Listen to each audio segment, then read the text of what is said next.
बोलिए श्री सद्गुरुदेव भगवान की जय। अष्ट सिद्धि नवनिधि कर स्वामी, श्री गुरुपद कमल नमामि नमामि। बैठे सोह जगत गुरु कैसे, प्रगट समाधि शांत तनु जैसे।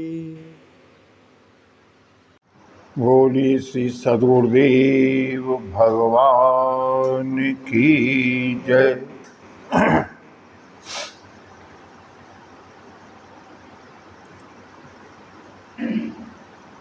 वंशी विभूषित करा,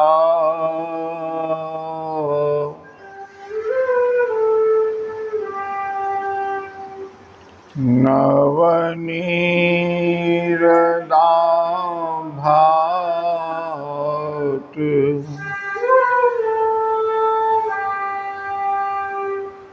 पीतांबर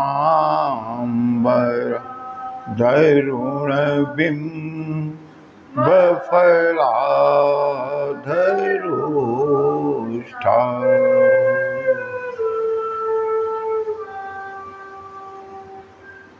पूर्णेन्दुसुन्दर मुखादर विन्दनेत्रात्,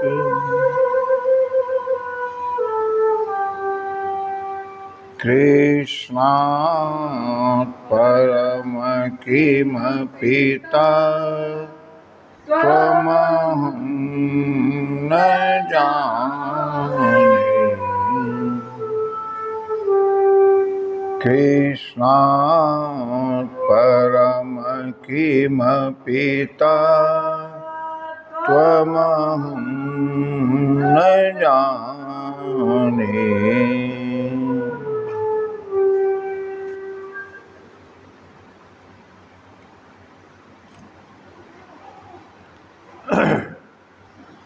कर्पूरवर्णं योगीशनाथं, पाणौ त्रिशूलं शतपुण्डभाने,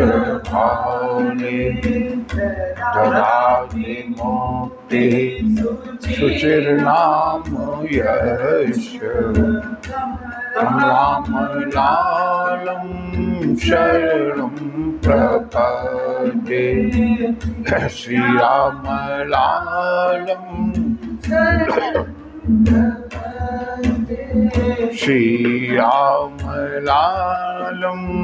शरणं प्रपद्ये। बोलिए योगेश्वर भगवान की, द्वारिकानाथ की जय।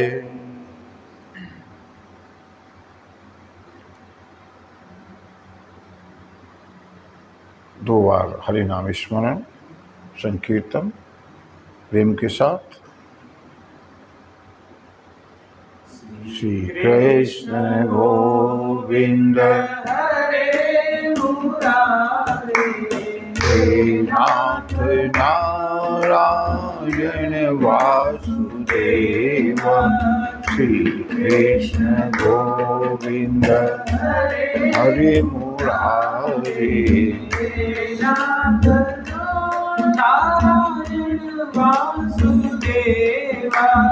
हे नाथ नारायण वासुदेव, हे नाथ नारायण वासुदेव, हे नाथ नारायण,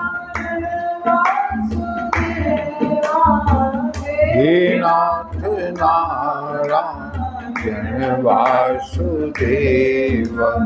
श्री कृष्ण गोविंद हरे मुरारी, हे नाथ नारायण वासुदेव, श्री कृष्ण गोविंद हरे मुरारी, हे नाथ नारायण वासुदेवा, राधे कृष्ण राधे कृष्ण राधे राधे कृष्ण राधे कृष्ण राधे कृष्ण राधे कृष्ण राधे कृष्ण राधे कृष्ण राधे कृष्ण राधे कृष्ण राधे कृष्ण राधे कृष्ण राधे कृष्ण,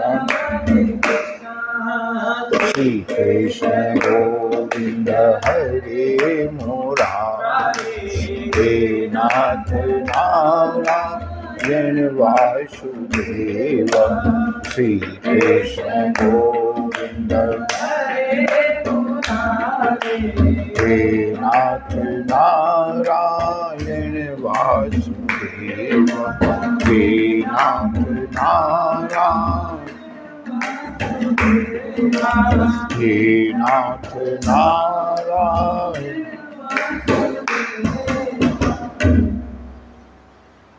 बोलिए भक्तवत्सल भगवान की।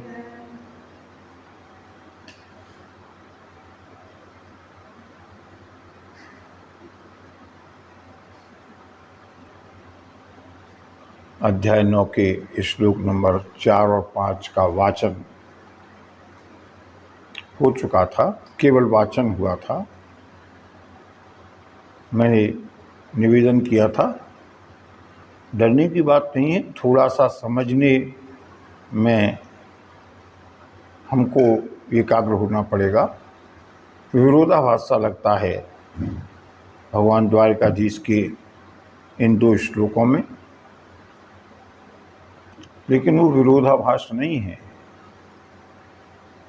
उसी को आज हम समझेंगे। बंधु, प्रभु की विराट सत्ता का भी अगर हम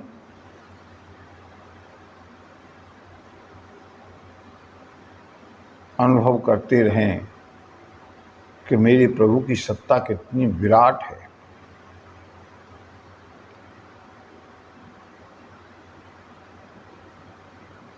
आप लोग देखिएगा, ये श्लोक भगवान ने ऐसे ही नहीं कहे हैं। जिसकी जैसी रुचि, जो जिस तरह से प्रभु से जुड़ना चाहे, प्रभु कितने महान हैं, महतो महियान, स्काई इज द लिमिट, ये कहना भी गलत है। इनफाइनाइट से भी इनफाइनाइट।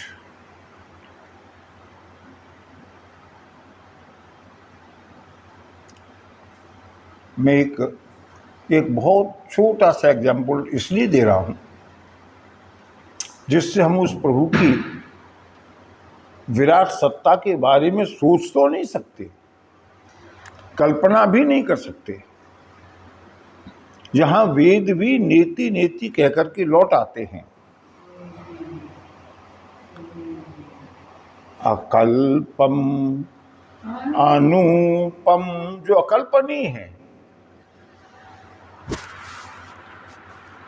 राम अतर्क बोधे मन बानी। बस यहीं पर आकर के जो तथाकथित पढ़े लिखे लोग हैं, तथाकथित शब्द का प्रयोग कर रहा हूं, बंधु, जो वास्तव में वैज्ञानिक है ना, वो तो अध्यात्म को गहराई से मानता है, जानता है। हमारे इसरो प्रमुख जो हैं इस समय, श्री सोमनाथ जी,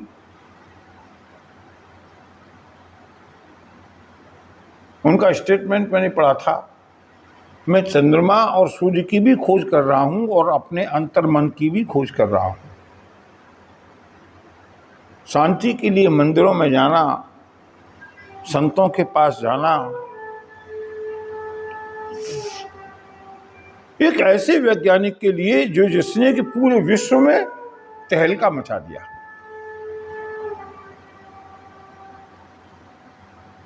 तो मैं बताना चाहता था कि ये हमारा प्रभु कितना विराट है।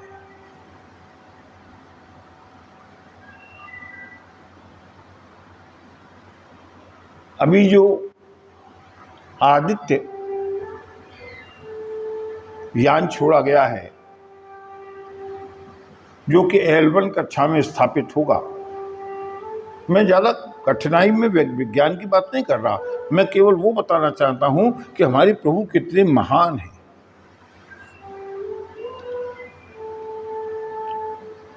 यहां से ये यान लगातार लगातार लगातार अंतरिक्ष में उड़ता रहेगा, तो 128 कितने 128 अर्थात 4 महीने और 8 दिन के बाद इस अनंत अंतरिक्ष की कितनी दूरी तय करेगा? 15 लाख किलोमीटर। जहां पर कि L1 नाम की जो भी हाइपोथेटिकल कक्षा है, वहां पर इसको स्थापित किया जाएगा, जहां पर ये 5 वर्ष के लगभग, संभवतः 5 वर्ष 2 दिन रहेगा, स्टडी करेगा सोलर सिस्टम की। 4 महीने 4.25 महीने लगातार स्पीड से जब उड़ता जा रहा है अंतरिक्ष में, तो कहां पहुंचा? 15 लाख किलोमीटर। हमारे लिए तो ये दूरी भी अकल्पनीय है। और सूर्य की यहां से दूरी कितनी है मालूम है? 15 करोड़ किलोमीटर। यानी यहां से सूर्य जितनी दूरी पर है, उसका 1% दूरी पर 15 लाख किलोमीटर दूरी पर जाकर के इसको स्थापित किया जाएगा। बड़ा प्रशंसनीय काम है, ये कोई साधारण काम नहीं है, श्लाघनीय कार्य है वैज्ञानिकों का। अध्ययन करना, खोज करना। लेकिन मैं बता रहा हूं कि 15 लाख किलोमीटर जाने में 4 महीने लगातार यान उड़ता रहेगा। अलग अलग कक्षाओं में उसे प्रमोट किया जाएगा, वो विज्ञान की बातें हैं। सूर्य की दूरी 15 करोड़ किलोमीटर। बंधु जी ध्यान देख दीजिएगा, हमारा परमात्मा कितना महान है। ब्रह्मा जी की बुद्धि वैसे ही नहीं चकराई। ब्रह्मा जी कोई हमारे आप जैसे नहीं हैं। मैंने बताया था ब्रह्मा जी की उम्र कितनी होती है। अगर राउंड फिगर में लें, मैंने एक दिन और भी बताया था, 4 लाख वर्ष का कलयुग, 8 लाख वर्ष का द्वापर, 12 लाख वर्ष का त्रेता और 16 लाख वर्ष का 4, 8, 16 और 32 संभवतः, अगर मैं नहीं भूल रहा हूं, कुल मिलाकर के लगभग 72 लाख वर्ष के लगभग होते हैं। इतने की एक चतुर्युगी होती है। और ऐसी 1000 चतुर्युगी बीतने के बाद, कितनी 1000 चतुर्युगी, जरा कैलकुलेटर से हिसाब लगाइएगा। इतना समय बीतने के बाद ब्रह्मा जी का एक दिन होता है, और फिर उतनी ही बड़ी एक रात्रि होती है। हम अगर अपनी भाषा में कहें तो 24 घंटे में 2 चतुर्युगी बीत जाते हैं। और ऐसी 1000 भूल गया मैं, 1000 चतुर्युगी बीतने के बाद ब्रह्मा जी का एक दिन, और 1000 चतुर्युगी बीतने के बाद ब्रह्मा जी की एक रात्रि, एक दिन और एक रात मिला करके 24 घंटे हमारे हिसाब से। और इसी परिमाण से 100 वर्ष तक ब्रह्मा जी की आयु है। हम कहाँ स्टैंड कर रहे हैं? हो सकता है शास्त्रों की बातों पर कुछ लोग विश्वास न करें, क्योंकि आजकल तो सनातन पर उंगलियां उठाने वाले हम ही लोगों में से बहुत हैं, जो कि सनातन को डेंगू वायरस कोरोना जाने क्या क्या कहते हैं। जाने दें, हमें उस प्रपंच में उस दलदल में नहीं आना, क्योंकि बातुल भूत विवश मतवारी, ते नहीं बोलहि बचन विचारी, और जिन कृत महा मोह मद पाना, तिन कर कहा करिय नहीं।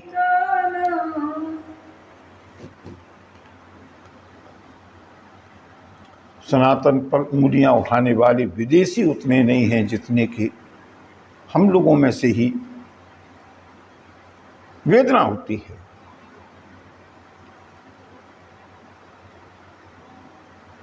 अगर किसी से ये कहा जाए कि रोम रोम प्रति लागे कोटि कोटि ब्रह्मांड, कल्पना करेगा कोई? आज से पहले कोई कल्पना कर सकता था क्या?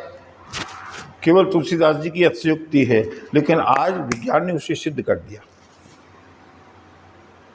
तो मैं बता रहा था, ये हमारा सोलर सिस्टम है, इतनी दूरी पर। एक गैलेक्सी में कितने सोलर सिस्टम हैं, कितने लाख करोड़ अरबों गैलेक्सीज हैं।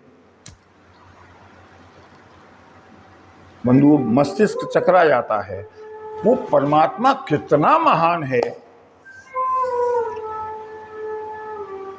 Beyond imagination, अकल्पम।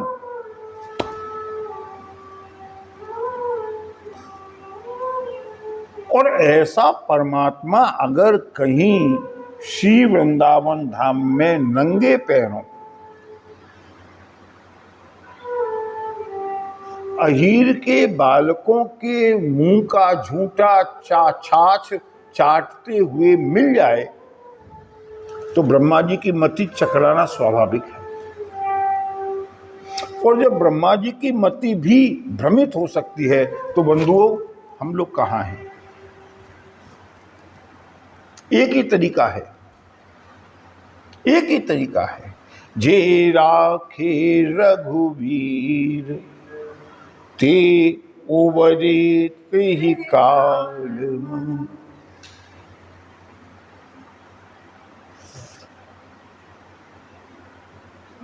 अनंत ब्रह्मांड, और इस अनंत ब्रह्मांडों का स्वामी ताही अहीर की छोहरियां छछिया भर छाछ पे नाच नचावे, ताही अहीर की छोहरियां छछिया भर छाछ पे नाच। ऐसा है मेरा परमात्मा। तपंतम दिगंतम अगोगो चराणाम,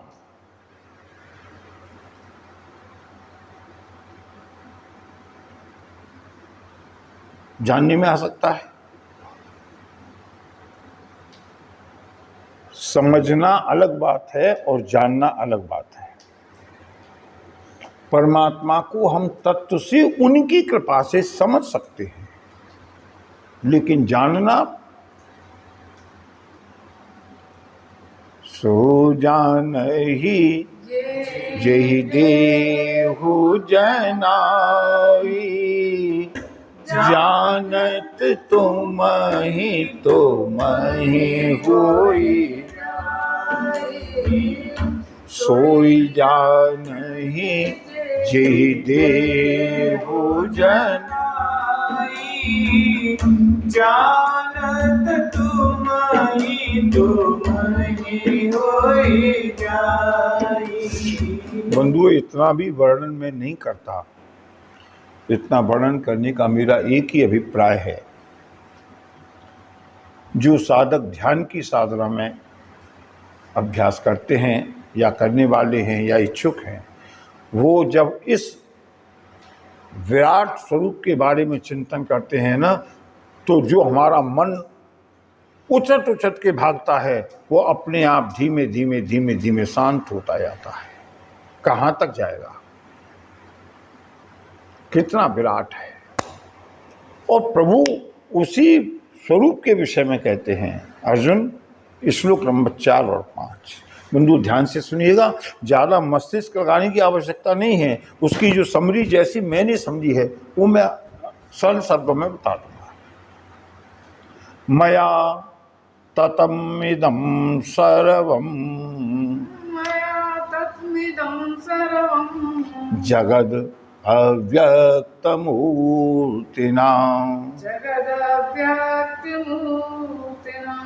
मत्स्थानि सर्वभूतानि मत स्थानि सर्व न च अहम तेषु अवस्थितः। दोनों श्लोकों को एक साथ पढ़ लें, दोनों में आपस में विरोध सा लगता है। न च मतस्थानि भूतानि न च पश्य मे योगमैश्वरम्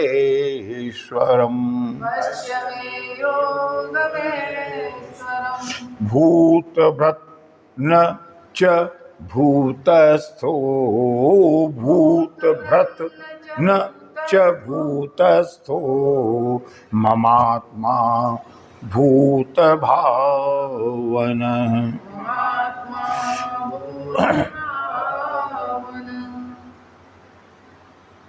शाब्दिक अर्थ करूंगा तो हो सकता है पहली बार में आप लोगों को शौक लगे,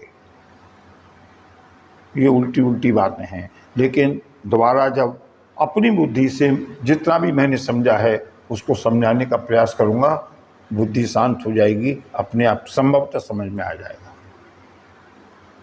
भगवान कहते हैं मया ततम, मेरे,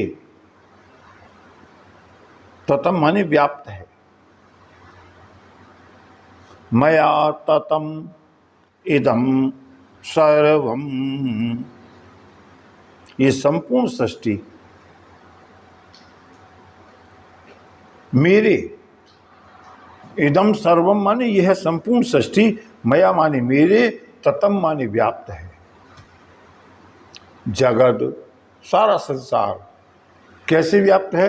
बोले अव्यक्तमूर्तिना,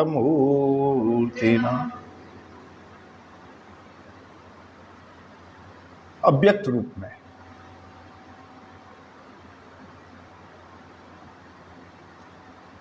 इसलिए परमात्मा के 3 रूप बताई गई, घटाकाश गुप्तम, महाकाश रूपम, चिदाकाश व्यक्तम। भगवान कहते हैं चिदाकाश रूप में मैं सर्वत्र व्याप्त हूं। उदाहरण से समझाऊं, अगर कहीं दार्शनिक शब्दों में कठिनाई हो रही हो, घटाकाश माने जैसे ये घट है, घट माने घड़ा, एक सीमित पात्र, हमारे गुरुदेव का स्वरूप है, प्रभु श्री राम का स्वरूप है, मैया का स्वरूप है, भगवान शिव का स्वरूप है, भगवान कृष्ण का स्वरूप है, ये सारे घटाकाश रूप है। घटाकाश गुप्तम, घटाकाश गुप्तम, प्रभु घटाकाश रूप में गुप्त रहते हैं। हर एक के समझ में नहीं आते, हर एक के पहचान में नहीं आते। घटाकाश गुप्तम, और बोले महाकाश रूपम, प्रभु का दूसरा ऐश्वर्यमय रूप है जो अर्जुन को दिखाया, जो माँ कौशल्या को दिखाया, जो माँ यशोदा को दिखाया। अरे और तो और जाने दो, उस अधर्मी दुर्योधन को भी दिखाया।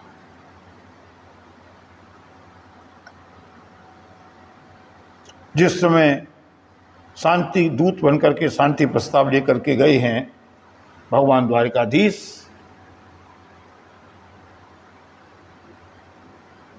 भगवान ने कहा सोच लो अगर रक्तपात बच सकता है तो। ईगो में, अहम में फूला हुआ है दुर्योधन। जाओ द्वारकाधीश, भगवान ने कहा आधे राज्य के ऊपर उनका अधिकार है, आधा राज्य उनको दे दो। नहीं, आधा राज्य संभव ही नहीं है। और बंधुओं, वार्ता होते होते हमारे इस शांत दूत ने अपनी ओर से यहां तक प्रस्ताव रख दिया कि सुनो, वो 5 भाई हैं ना, मैं मध्यस्थ हूं, पितामह भीष्म, आचार्य द्रोण, कृपाचार्य, विदुर, सारे के सारे संत और विदुषी लोग, विद्वान लोग यहाँ उपस्थित हैं। मैं सबके सामने घोषणा करता हूं, मैं आश्वासन देता हूं, अगर केवल आधा राज्य नहीं, केवल 5 गांव भी अगर दे दें तो रक्तपात टल सकता है, युद्ध समाप्त हो जाएगा, मैं पांडवों को समझा दूंगा। जो लोग ये कहते हैं ना कि गीता में तो भगवान ने हिंसा सिखाई है, इसलिए गीता तो हिंसा सिखाती है, भगवान द्वारकाधीश तो हिंसा सिखाते हैं और हम तो अहिंसा पढ़ने वाले हैं। बंधुओं, इससे ज़्यादा शांत पाठ और क्या होगा। भगवान द्वारकाधीश ने कहा केवल 5 गांव, राज्य नहीं, दे दो, उनको भी अपना भरण पोषण करना है, वो भी तुम्हारे ही वंश के हैं, अधिकार उनका पहले है। फिर भी केवल युद्ध को रोकने के लिए अभिमानी दुर्योधन ने कहा केशव, 5 गांव, सूच्यग्रम नैव दास्यामि बिना योद्धे न केशव। हे केशव, 5 गांव तो बहुत लंबी चौड़ी बात हो गई। सुई की नोक के, जहां सुई की नोक रखी जा सके, इतनी जमीन भी मैं बिना युद्ध के पांडवों को नहीं दूंगा। फिर द्वारकाधीश ने क्या कहा मालूम है?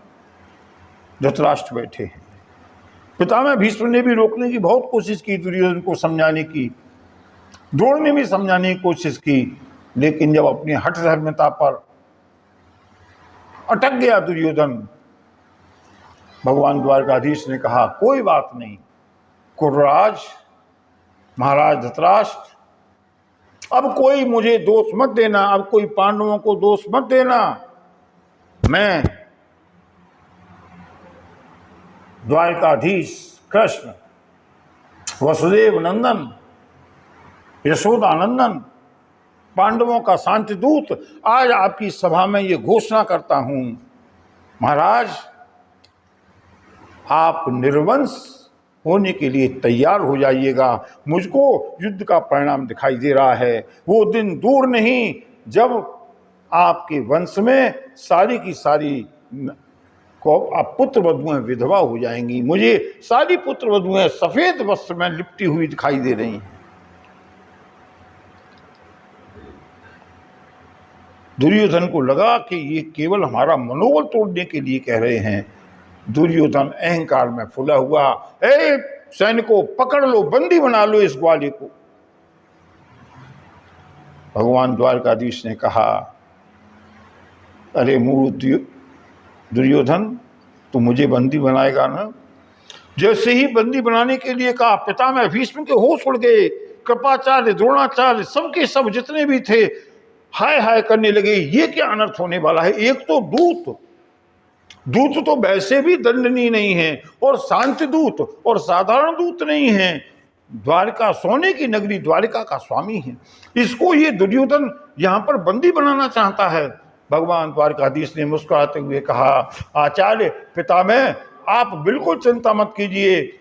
चुनौती दी, दुर्योधन, मुझको अगर बंदी बनाना है तो बंदी बना के देख लो। और वहीं पर खड़े हुए भगवान द्वारकाधीश ने अपना ऐश्वर्य का एक अंश वहां पर दिखाया है, जिसको देख करके सारे के सारे कौरव, दुर्योधन आदि आदि आदि भ्रमित हो गए, मूर्छित हो गए। ये क्या?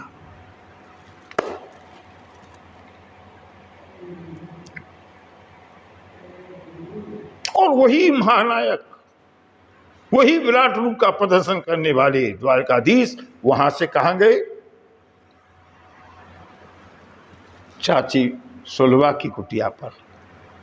प्रभु को अपने ऐश्वर्य का प्रदर्शन नहीं करना है, वहां पर जाकर के केले के झूठे छिलके खाने के लिए तत्पर हैं।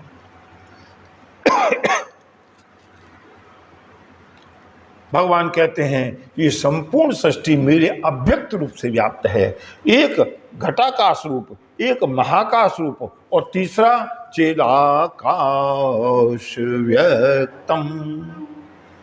जैसे वायु सर्वत्र व्याप्त है चैतन्य रूप में, भगवान कहते हैं मैं निराकार रूप से सर्वम इदम ततम पूरी सृष्टि में व्याप्त हूं। बंधु, क्या ईमानदारी से बताएं, मैं खुद अपने आप से पूछता हूं, आप लोगों से नहीं पूछ रहा, क्या मुझको कभी ये विश्वास हो पाया कि भगवान द्वारकाधीश के ये शब्द सही हैं? और अगर ये शब्द सही हैं, जिसका प्रमाण है प्रहलाद को जिस समय ललकारा है हिरण्यकश्यपु ने, बता तेरा नारायण कहाँ है। बंधु, वहां कोई मंदिर नहीं था, वहां कोई सिद्ध स्थान नहीं था। बालक प्रहलाद ने कहा, पिताजी वासुदेवः सर्वमिति,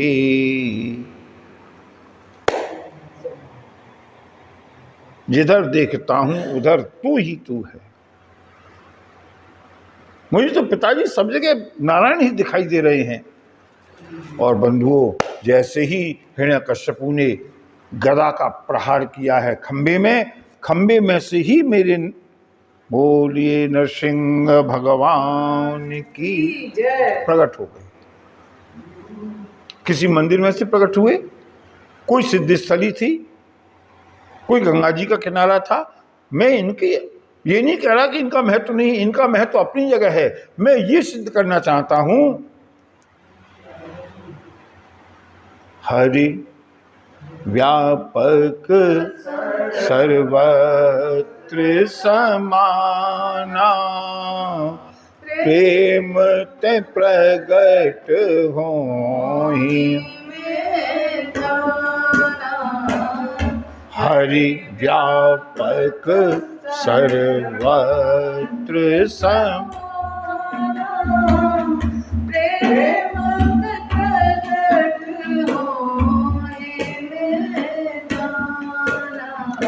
तीर्थ स्थानों पर, धामों पर जाने में साधक के, भक्त के मन में एक विशेष प्रेम उमड़ता है, इसलिए वहां पर दर्शन सहज हो जाते हैं।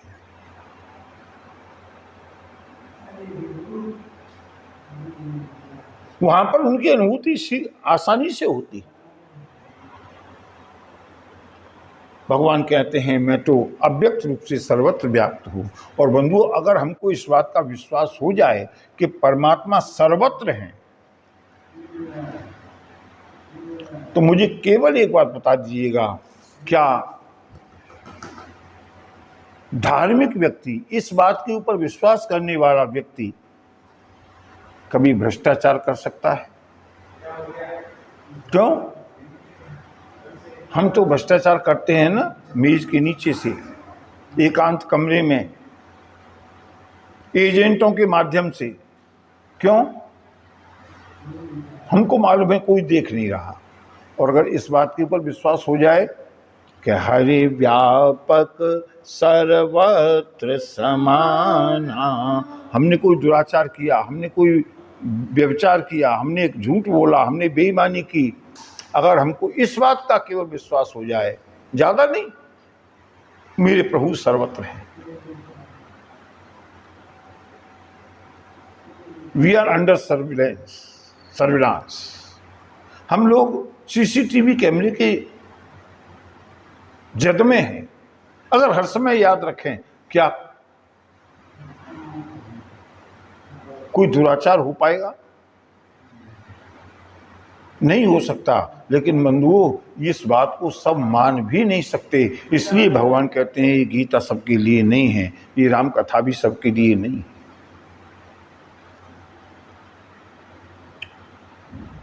आगे मत स्थान सर्वभूतानि, मत माने मुझ में, स्थानी माने स्थित है। सर्वभूतानि, संपूर्ण प्राणी। प्राणी का मतलब केवल मनुष्य नहीं। आज विश्व की जनसंख्या लगभग 7 अरब मानी जाती है, जैसा मुझे जानकारी में है। लगभग केवल 7 अरब नहीं, कितने कीट पतंग हैं, कितने पशु हैं, कितने पक्षी हैं, कितने जंगम हैं, कितने स्थावर हैं, कितने जलचर हैं, कितने थलचर हैं, कितने नवचर हैं, आदि आदि आदि। वो सब प्राणी है ना, चींटी से लेकर ब्रह्मा तक। भगवान कहते हैं मत स्थान सर्वभूतानि, ये सारे के सारे प्राणी मुझ में ही स्थित हैं। अब इसके आगे विराट रूप के वर्णन करने की आवश्यकता नहीं है। हम चाहे जितनी ऊंची छलांग लगा लें, चाहे नीचे कितना ही चले जाएं, चाहे हम घर पर बैठे हैं, बाहर बैठे हैं, जहां भी हैं, प्रभु के दरबार में है, प्रभु की अप्रोच में है। मत स्थान सर्वभूतानि, ये सारे प्राणी मेरे अंदर स्थित हैं। ठीक है ना। आगे कहते हैं न च अहम तेषु अवस्थितः, लेकिन मैं उनमें स्थित नहीं हूं। ये सारे प्राणी तो मुझ में हैं, मेरे अंदर हैं, लेकिन मैं उनके अंदर नहीं हूं। पहली शंका तो यही पैदा होती है सीधी सीधी, अगर आप उनके अंदर नहीं हैं तो उनकी सत्ता कैसे है, वो चल फिर कैसे रहे हैं। और आप कहते हैं कि मैं सब में व्याप्त हूं। ततम इदम सर्वम जगत अव्यक्त मूर्तिना मत स्थान, मैं तो सब में व्याप्त हूं। मत स्थानी सर्वभूतानि, मुझ में तो सारे प्राणी व्याप्त हैं, लेकिन न च अहम तेषु अवस्थित है, मैं उनमें स्थित नहीं हूं। थोड़ा सा चक्राने जैसा लगता है, कोई बात नहीं। 2 बातें बताई, मैं सब में हूं, सब मैं अव्यक्त रूप से सर्वत्र व्याप्त हूं, नंबर 1। नंबर 2, सारी सृष्टि मत स्थानी मेरे अंदर व्याप्त है। तीसरी बात, मैं सब में स्थित नहीं हूं। 3 बातें। आगे न च मत स्थानि भूतानि, हे अर्जुन,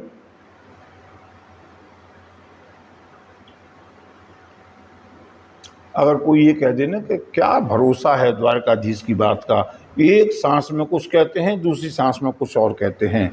ऊपर कहते हैं मत स्थानी सर्वभूतानि, सारे प्राणी मुझ में स्थित हैं, और अगली ही लाइन में कहते हैं न च मत स्थानि भूतानि। अर्जुन, ये सारे प्राणी मुझ में स्थित नहीं हैं।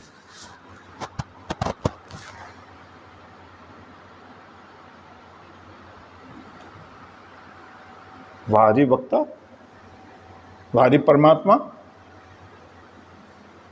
एक लाइन में मत स्थान सर्वभूतानि, मुझ में सारे प्राणी स्थित हैं, और दूसरी लाइन में न च मत स्थानि भूतानि, मुझ में कोई प्राणी स्थित नहीं है। तो बेवकूफ क्यों बना रहे हो भाई? भगवान ने मुस्कुरा करके कहा, अर्जुन, यही तो मेरा योग का ऐश्वर्य है। पश्चिमे योगमेश्वरम, ये मेरे योग का ऐश्वर्य देख।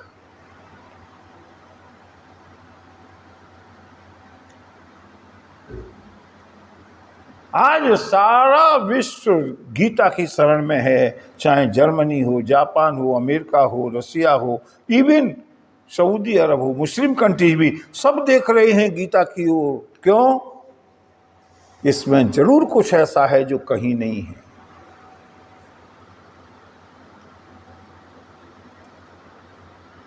सारी सृष्टि मुझ में स्थित है, भगवान कहते हैं, लेकिन ये सारी सृष्टि मुझ में नहीं है।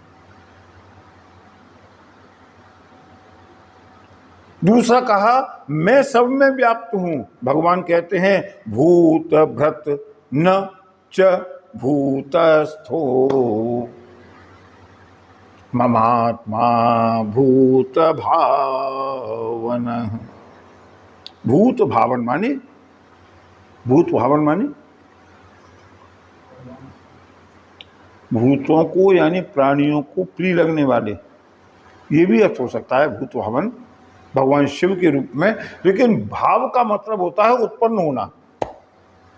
भवो भव्य भावम, भूत भावन है। यहाँ पर भगवान कहते हैं भूत भावन अर्थात सारी सृष्टि को उत्पन्न करने वाला, भूत भृत उनका पालन करने वाला, भूतस्थो उनको धारण करने वाला, नच भूतस्थो वे सारे प्राणी समुदाय, उन प्राणी समुदायों में मेरा स्वरूप ममात्मा न, मेरा स्वरूप उन सभी प्राणियों में नहीं है। भाई ये तो होगी कंफ्यूजिंग वाली बात। अब मैं बिल्कुल शॉर्ट में बता दूं। भगवान कहते हैं संपूर्ण प्राणी मुझ में स्थित हैं, लेकिन संपूर्ण प्राणी मुझ में स्थित नहीं है। हाल की हाल समझ में आ जाएगी। संपूर्ण प्राणी मुझ में स्थित हैं, लेकिन संपूर्ण प्राणी मुझ में स्थित नहीं है। दूसरा, मैं सब में स्थित हूं, इसका विरोध, मैं किसी में स्थित नहीं हूं।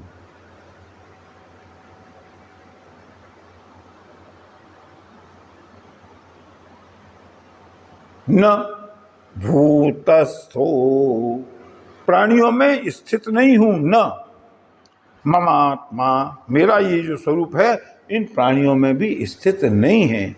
जो कि जबकि सारी प्राणियों का भूत भावन मैं हूं, उत्पन्न करने वाला मैं हूं, धारण करने वाला मैं हूं, पालन करने वाला मैं हूं, लेकिन फिर भी मैं इन प्राणियों के अंदर स्थित नहीं हूं। ठीक है, मेरे ख्याल में आज समय इतना ज़्यादा हो गया, जो हमारा शेड्यूल टाइम है उसको क्रॉस कर गया है। और जब हम इसके अब आज कन्फ्यूजन मैंने पूरा निकाल दिया, इसको ध्यान रखेंगे। फिर एक बार बता दूं, सारी सृष्टि में मैं अव्यक्त रूप से व्याप्त हूं। नंबर 1, सारे प्राणी मुझ में स्थित हैं, मैं सारे प्राणियों में स्थित हूं, लेकिन सारे प्राणी मुझ में स्थित नहीं हैं और मैं उन प्राणियों में स्थित नहीं हूं। अर्जुन ने कहा भगवान थोड़ा सा स्पष्ट करें। भगवान द्वारकाधीश कहते हैं जब कन्फ्यूजन समझने में 1 घंटा लग गया बंधुओं, तो इसका स्पष्टीकरण समझने में तो समय लगेगा। इसको हम कल के सत्संग के ऊपर छोड़ते हैं। बोलिए भक्तवत्सल भगवान की। नमः पार्वती पतये हर हर महादेव। जय गुरुदेव।